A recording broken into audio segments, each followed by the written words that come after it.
One of the other realities of a life with a compromised lung is going to every possible effort to not get a lung infection. So pneumonia would be the worst kind of lung infection.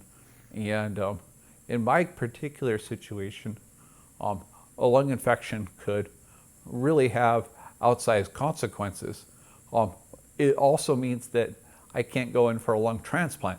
If I have any kind of cold, the reason you can't go in for a lung transplant is that you're what they call immunosuppressed after the transplant, which means that your immune system is knocked way down so it doesn't attack your new lungs. But that means that you have no defenses against a cold. So you can't go into a transplant already sick because your body will have no way to fight it off. So, a huge part of the focus right now is just trying to do everything possible to stay healthy. And that means, for example, asking everyone when they come into the house to wash their hands.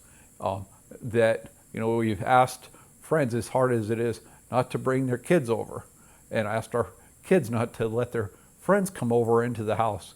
And, each individual time it's easy to say, oh, that person's probably not sick, but incrementally, they're all risked. And when every week is crucial towards getting that lung transplant, you just don't want to miss 2 weeks. If it means that that's 2 weeks that you may be in the hospital on mechanical ventilation because you missed your window for a lung transplant.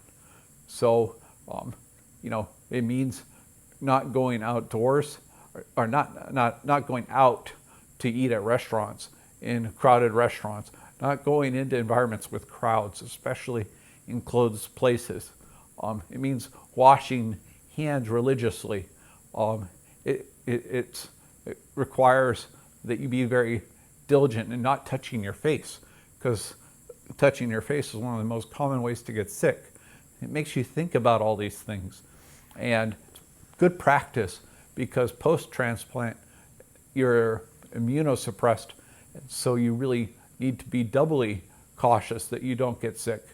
Because if you're immunosuppressed and you get sick, you've got no way to fight it off, and it really creates a really big challenge for even small colds. But you did go out today to a crowded restaurant. I did, but one that had a lot of open ventilation, where there was a lot of air flowing through it.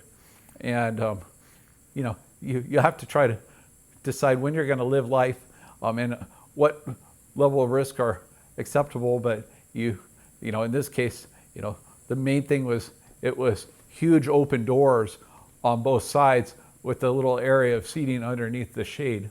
That felt like it was probably a reasonable precaution.